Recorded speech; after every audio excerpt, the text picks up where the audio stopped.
Previously. I'm taking your girlfriend ice skating today. So then we went down to the 3rd Street Promenade. The most romantic place I can think of, Cheesecake Factory. She has never seen Shrek. When we get home tonight, we are watching Shrek. Oh no. Disney Store. Disney has a short film of Frozen. I have nightmares where I'm still watching it. We're about to watch Shrek.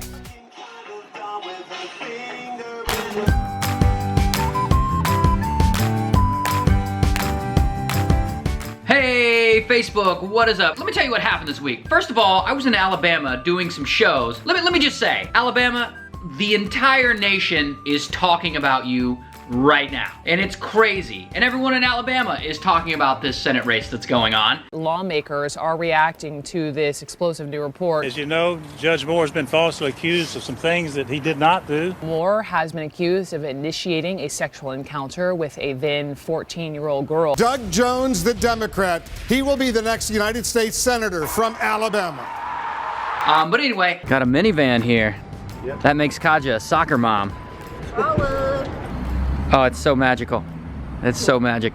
So we're in Alabama, we're driving through it, and we're going to Huntsville, which is like, they say there's a bunch of rednecks and rockets in Huntsville. This is what the people of Huntsville told us. I don't know how those two things mix. How do you get rockets and rednecks together?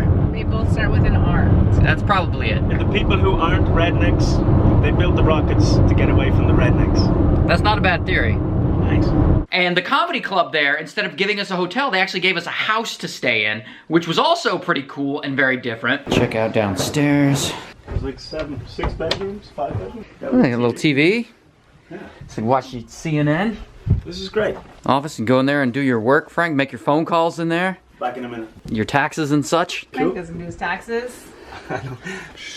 So we're staying in this house, we leave the house, and we're driving to the comedy club, and I get a text from Kelly telling me there are these crazy wildfires in California and they're about to reach our apartment. Southern California, a fast-moving wildfire chasing thousands of people from their homes overnight. It is completely engulfed in flames. Burning 90,000 acres. Well, first I wasn't going to tell you because I didn't want to worry you on a show day, but then I remembered that he's addicted to CNN and he would probably find out anyway. So he asked like, hey, is the fire getting closer to you? And I was like, yes. And the flames have now reached Los Angeles, America's second biggest city. I am packing up my suitcase right now. I am packing up the car and we are ready to evacuate. And now I just need to get ready to get these cats out as quickly as possible, which is not an easy feat. And that was my entire day, and Ray's all the way in Alabama. I'm sure going a little crazy. So you guys know there's like some big ass fires in LA. Kelly's about to have to evacuate.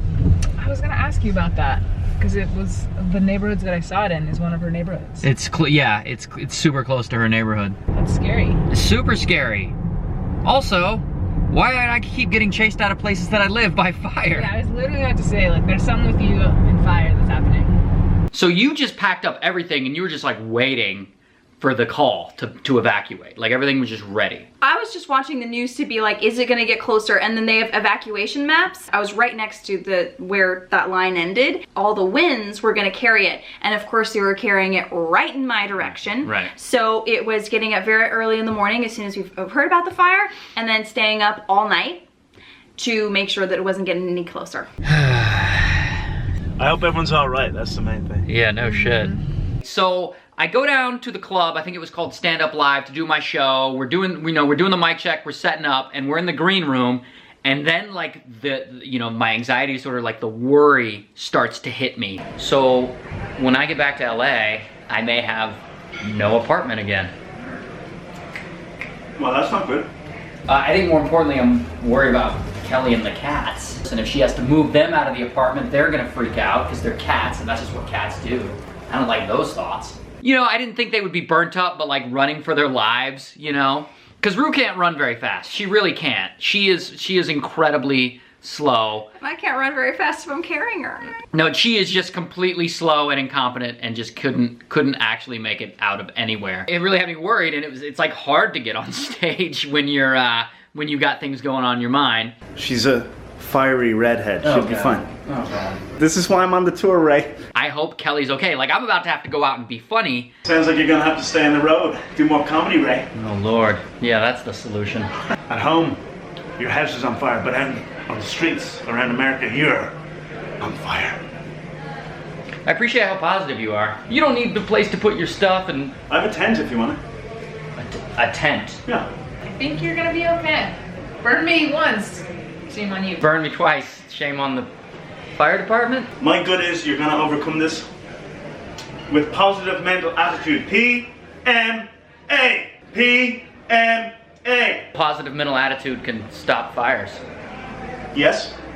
This is the second time you've had to do this, by the way. Yeah. You had another show where you got the phone call from your apartment. Right. Being in a fire, and you had to go out and be funny then. My apartment building back in LA caught on fire. There's a hole in the ceiling. Your kitchen destroyed. You're gonna have to move.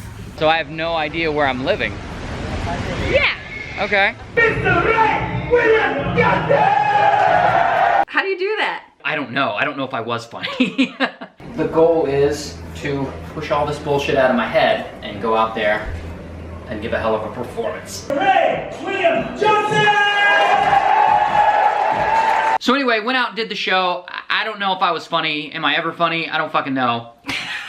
That's not for you to decide. I guess not. No. I guess not. You can't know that. Well, I'm funny, but... So yeah, so everything turned out fine, and I flew back to LA the next day. This place fucking burned, man. Like, it was all over the news. The hillsides were just, it would look like hell. Like, it looked like... Driving through hell. Driving through hell. Yeah. Yeah. And so I wanted, now the fires, at least in our area, are over, and I wanted to get some footage of it for you guys. See if we can see get a little bit of the aftermath. After concentrate on driving. And it's really hard to tell from the footage, but you looking at these mountainsides, it used to be green, and now it's just dirt. By the way, this was just one of the 6 fires. When I heard about it, I was like, the one in Ventura spread this quickly?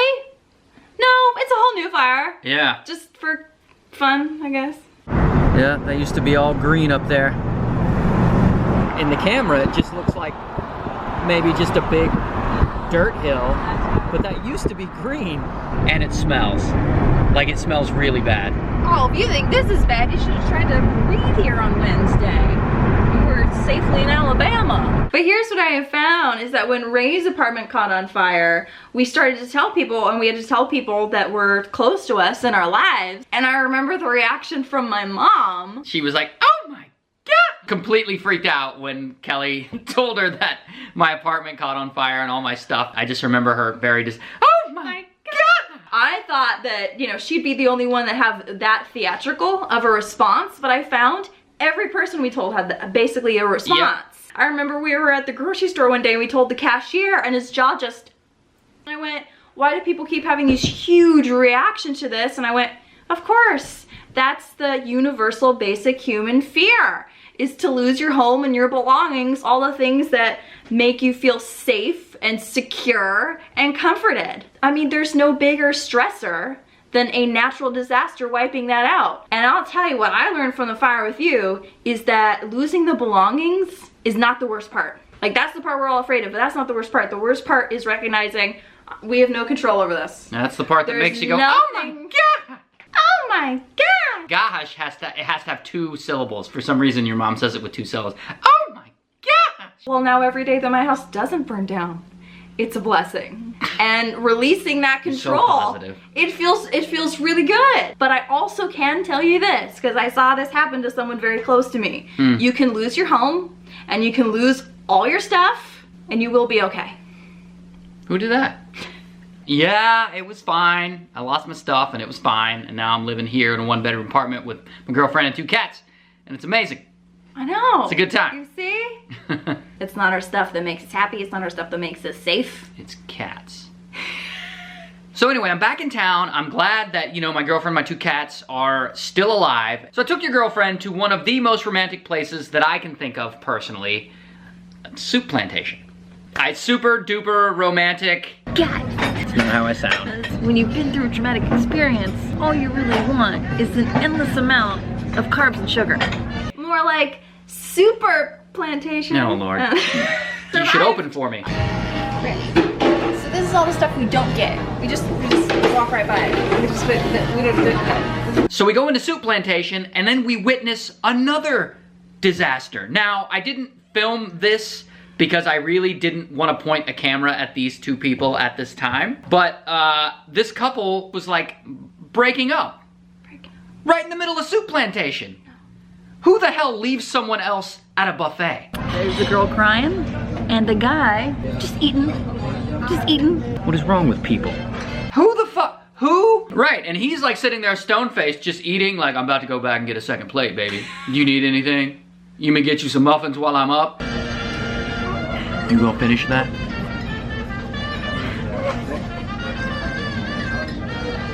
I thought things were going so well.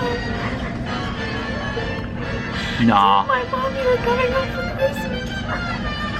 Well, you can go ahead and cancel that. You can bring me back a hot plate, though. Soup Plantation is not the time, not the place to have a fight. It is the place to get salad and unlimited breadsticks. You can't break up with someone and then go back for seconds. You can't break up mid-buffet. No! Before she's even had her soft serve. I know. We should be laughing at this.